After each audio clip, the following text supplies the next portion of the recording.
ಭಾರತ ದೇಶ ಇಡೀ ಪ್ರಪಂಚದಲ್ಲಿ ವಿಶ್ವಗುರು ಅಂತ ಹೇಳ್ಕೊಂಡು ಬಹಳ ದೊಡ್ಡ ಮಟ್ಟಿಗೆ ಪ್ರಚಾರ ಕೊಟ್ಕೊಂಡು ಬಂತು. ಪ್ರಪಂಚದಲ್ಲಿ ಅಮೆರಿಕದ ಮುಂದೆ ಆಗ್ಲಿ ಬೇರೆ ಬೇರೆ ದೇಶಗಳ ಮುಂದೆ ದೊಡ್ಡದಾಗಿ ಹೇಳಿದ್ದಷ್ಟೇ ಬಿಟ್ಟು ಬರೀ ಸುಳ್ಳು ಹೇಳಿದ್ದೆ ಹೊರತು ಈಗ ರೂಪಾಯಿ ಮೌಲ್ಯ ಅಂತೂ ತುಂಬಾ ಕೆಳಮಟ್ಟಕ್ಕೆ ಬಂದಿದೆ.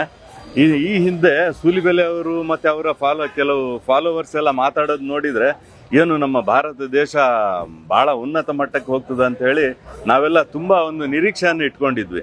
ಆದ್ರೆ ಆ ನಿರೀಕ್ಷೆ ಎಲ್ಲ ಹುಸಿಯಾಗಿರೋದು ನಾವು ಮೇಲ್ನಾಟಕ್ಕೆ ನೋಡ್ತಾ ಇದ್ದೀವಿ.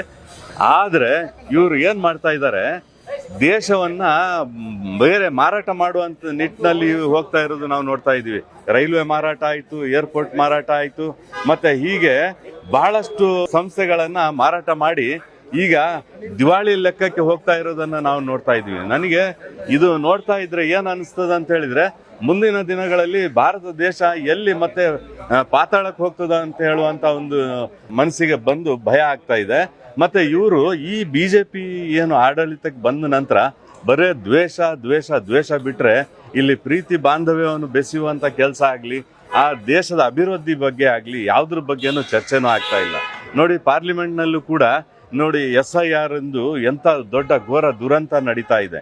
SIR ಅಂತ ಹೇಳಿದ್ರೆ ಅದು ಒಂದು ಲೆಕ್ಕದಲ್ಲಿ ಇನ್ನೊಂದು ರೀತಿಯ CA NRCಯ ಒಂದು ಪ್ರತಿರೂಪ ಮೇಲ್ನೋಟಕ್ಕೆ ಕಾಣ್ತಾ ಇದೆ. ಸುಮಾರು 65 ಲಕ್ಷ ಜನರ ಮತದಾರರ ಹೆಸರನ್ನ ಡಿಲೀಟ್ ಮಾಡಿರೋದು ನಾವು ಗಮನಿಸಿದ್ವಿ. ಅದರಲ್ಲಿ ಒಂದು 2-3 ಲಕ್ಷ ಜನ ಸತ್ತಿದ್ದಾರೆ ಅಂತ ಹೇಳಿ ಒಂದು ರಿಪೋರ್ಟ್ ಆಗಿದೆ. ಬಾಕಿಯ 62 ಲಕ್ಷ ಜನ ಅದು ಎಲ್ಲಿ ಹೋಯ್ತು ಆ ವೋಟರ್ಸ್? ಇದನ್ನ ಎಲೆಕ್ಷನ್ ಕಮಿಷನ್ ಸ್ವಲ್ಪ ಸೀರಿಯಸ್ ಆಗಿ ನೋಡ್ಬೇಕು. ಅದರ ರಿಸಲ್ಟೇ ಈಗ ಬಿಹಾರದಲ್ಲಿ ಬಂದಿರೋದು ನಾವು ನೋಡ್ತಾ ಇದೀವಿ.